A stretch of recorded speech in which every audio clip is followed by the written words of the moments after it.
teraz wracając jakby do Arki, bo pomijając ten aspekt fantastycznej broni i jej fantastycznej mocy, Właściwości, tak. ona istniała i była autentycznym zabytkiem, tu się chyba zgadzamy. I ona ginie, tak? Nie ma wzmianki później. Nie ma wzmianki. Jest wzmianka bodajże to już jest ileś też set lat po tych wydarzeniach zdobycia Jerozolimy i tej całej słynnej niewoli babilońskiej. I tam jest wzmianka o tym, że jeden z proroków, który żył w tym czasie, Jeremiasz, on ukrywa Arkę przed Babilończykami. Jest nawet powiedziane gdzie, także to jest prosta sprawa. Co prawda nie możemy tego zidentyfikować miejsca, które oni być może wtedy znali, bo jest mowa o tej słynnej górze, na której Mojżesz miał swoją słynną konwersację z Bogiem. I problem polega na tym, że my wciąż jakby nie możemy zidentyfikować tego miejsca. Jak oprowadzałem wycieczki po Jordanii, to takie miejsce, to miejsce, które pokazywaliśmy, to było wzgórze Nebo, góra Nebo. Przepiękne w ogóle miejsce, gdzie faktycznie, wiesz, jakby jesteś na granicy tej ziemi obiecanej, możesz sobie to wszystko jakby wyobrazić. I co najważniejsze, Rzymianie, Bizantyjczycy nie mieli wątpliwości, że to chodzi o to miejsce, ponieważ zbudowali tam właśnie bardzo ważny kościół, klasztor i tak dalej. Więc dla nich góra Nebo była tym miejscem. I teraz Jeremiasz ma tam znalazł jakąś pieczarę, wkłada tam arkę, miejsce zasypuje. I to zasypuje tak skutecznie, że jeszcze nawet tuż po tym wydarzeniu, nie pamiętam już dokładnie jak to było, czy on kogoś wysłał, czy coś, ale oni nie mogli znaleźć w ogóle tego, pomimo jego wskazówek. Więc wiesz, to było bardzo dobrze zrobione, bardzo dobrze zakamuflowane. Co jak wiesz jest też dosyć racjonalne, bo faktycznie w górach, jeżeli znajdziesz, wiesz, niewielką szczelinę prowadzącą do jaskini, to nie jest to aż taki duży kłopot, żeby ją zamaskować. Poza tym pamiętajmy, że jakby zjawisko poszukiwań skarbów to nie jest nic absolutnie nowego, wręcz jest prastare. Tak. A przecież mamy ślady w prawodawstwie rzymskim. I bardzo wyraźnie, które zresztą przetrwały częściowo do dziś, ale przecież mówiąc o Piśmie Świętym, o Biblii, no nie możemy zapomnieć o słynnej przypowieści o perle i skarbie. I to przecież jest ewidentny przykład, że właśnie funkcjonującego prawa, bo mówimy tutaj o I wieku naszej ery, gdzie jest już ten trójpodział generalnie, tak? I to jest też przykład tego, że aktywnie się poszukuje skarbów w tym okresie. Dokładnie. Skoro jest prawodawstwo. Ale tutaj jest też ten właśnie chyba najważniejszy punkt jest taki, że jeżeli masz świadomość, a najwyraźniej, znaczy tak przynajmniej możemy wynika z tych biblijnych przekazów, zbliża się zagrożenie, no to nie jest nic nowego. To jest automat, oczywiście. Chowasz po prostu najważniejsze dla ciebie W obliczu zagrożenia, najcenniejsze. No słuchaj, rozmawiamy w Brugi, tak? I w Brugi, jak wiesz, jest jedna z najcenniejszych relikwii chrześcijaństwa, święta krew. Ona się nigdy nie dostała w ręce wroga, bo zawsze tutaj byli ludzie, którzy dbali o to i ta relikwia była ukrywana, wielokrotnie była ukrywana, tak? Zakopywana, wiesz, w ogródkach, zamurowywana w ścianach. Za każdym razem. No co prawda na pewno łatwiej jest ukryć fiolkę tej wielkości niż arkę, która zdaje się, że tam miała chyba około 1,5 metra długości na chyba 80 parę centymetrów. No, dość kompaktowa, ale jednak, to nie fiolka. To nie fiolka. To prawda. I teraz wiesz, no czy nie kapłani nie zadbali? No to zadbaliby o to, no z całą pewnością. Tak. Dlaczego ona miałaby się dostać w ręce wroga? Więc ta opowieść, która jest, tak jak mówię, ona jest pisana kilkaset lat po tym wydarzeniu, ona jednak brzmi wiarygodnie, bo ona może przedstawiać jakiś rodzaj jednak tego zabezpieczenia. Czy zrobił to Jeremiasz, czy zrobiła to jakaś grupa wyznaczona właśnie kapłanów, czy wyznaczona przez nich, jest bez znaczenia. Ale mogło dojść do ukrycia, raczej do próby ukrycia doszło. Góra Nebo czy Synaj, prawda?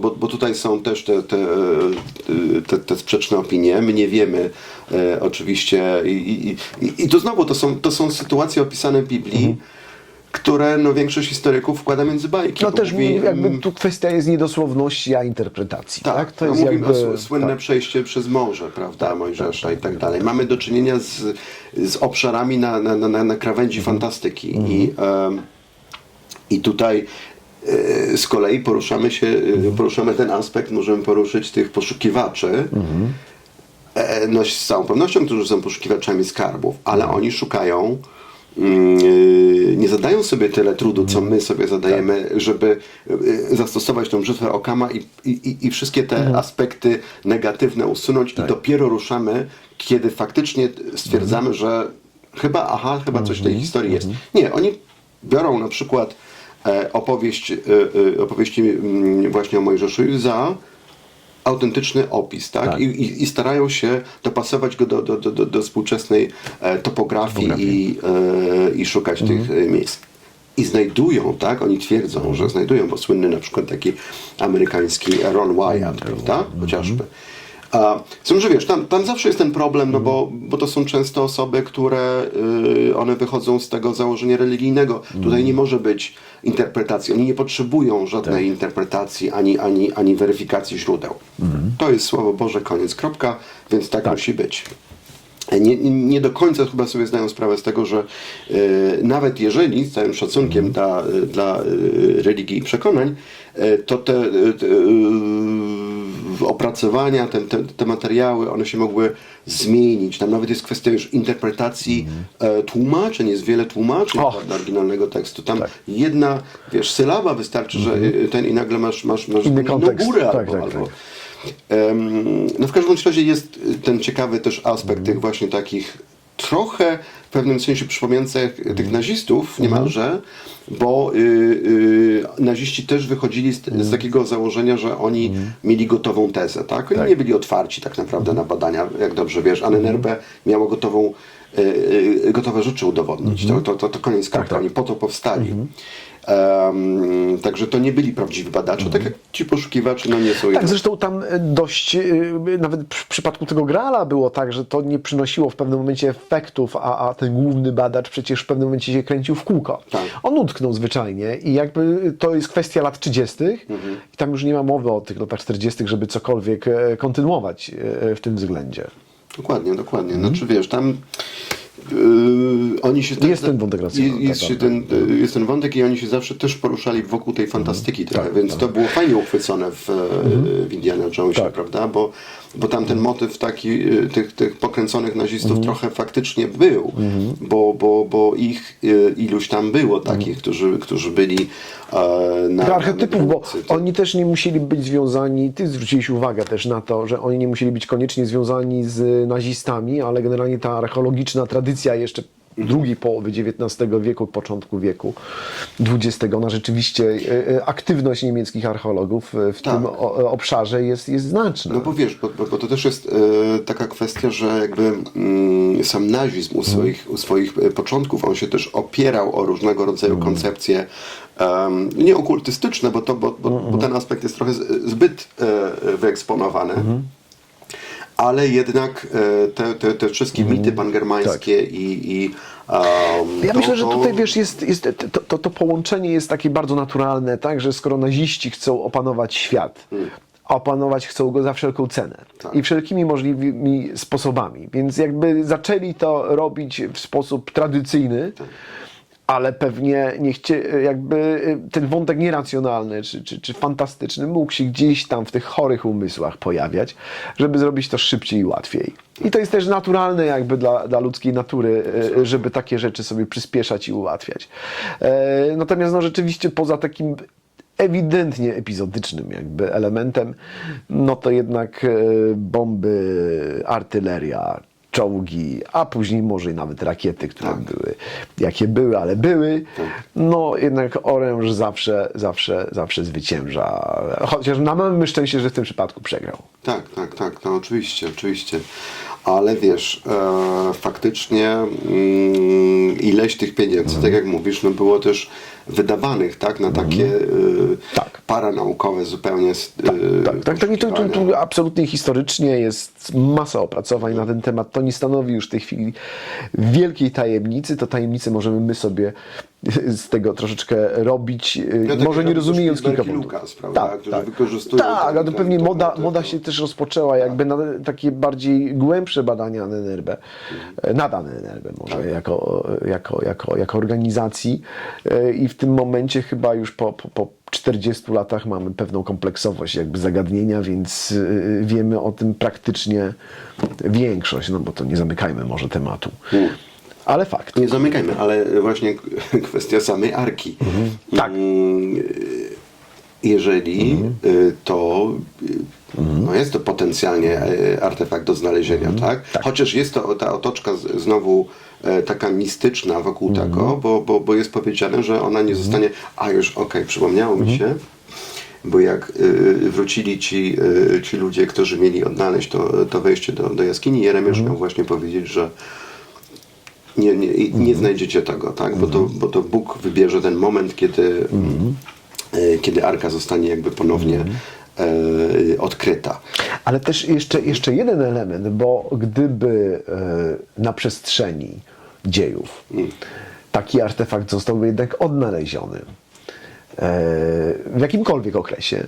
No, Ron Wyatt, nie wiem czy pamiętasz, znalazł Arkę Przymierza. No tak, i to poszło w świat. On I to twierdzi, poszło w świat. Tak. twierdzi, I to rzeczywiście świat na moment oszalał. że się dokopał tam, wiesz. Ale jakby tu też jesteśmy przyzwyczajeni, bo co jakiś czas jesteśmy świadkami, czy wcześniej, co jakiś czas świat jakby, no przecież świat się tak niedawno odnalezionym złotym pociągiem, tak? Teraz chyba znowu, tak? Mają ruszyć chyba niedługo kolejny etap.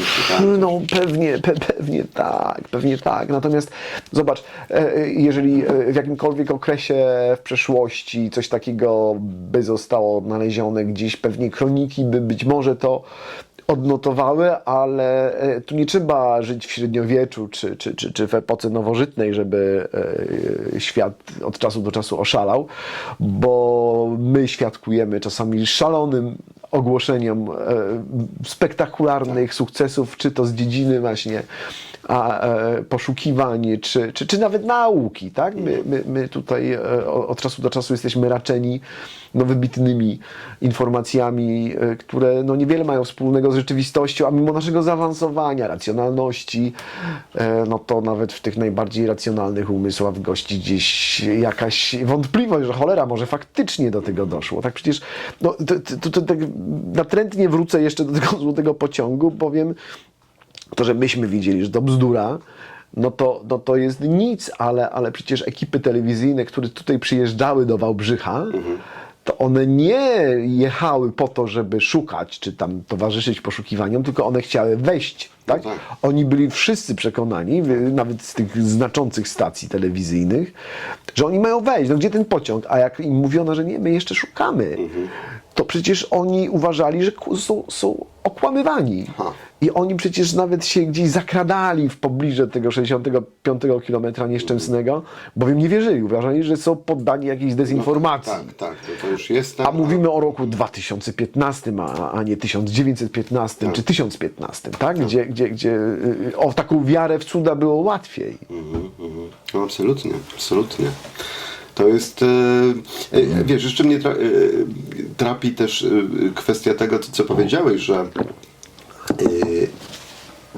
co by było, gdyby to zostało odnalezione, bo to też jest taki aspekt, że coś takiego może zostać odnalezione przez przypadek, na przykład nie przez poszukiwacza, przez przypadek. Jak to zwykle bywa.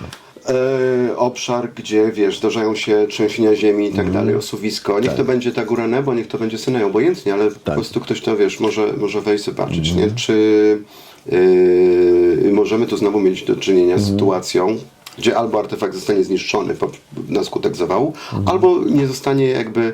Tak, w rejonie aktywnie sejsmicznym, tak? Bo to jest trochę pies pogrzebany. Bo też umówmy się, że to są już takie czasy, technologicznie możliwości poszukiwaczy skarbów, archeologów,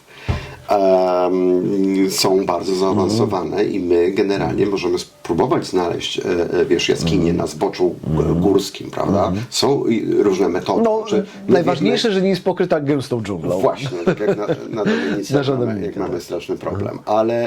Ale tak, no to wiesz, to taka góra Nebo, powiem ci, wiesz, to jest Gołoborze de facto. I to jest duża powierzchnia oczywiście, ale ja jestem w stanie sobie wyobrazić systematyczną, gdyby ktoś, wiesz, zainwestował odpowiednie pieniądze, to i zdaje się, że były próby, tak? Znaczy, próby to nie, ale pamiętam, że nawet chyba Theodor Herzl to była, bo ja pamiętam, jak czytałem przygotowywałem się tam na przykład do prowadzenia wycieczek w Izraelu i więc cała ta kwestia, wiesz, w jaki sposób syjonizm powstał i tak dalej. I Herzl próbował wykorzystywać takie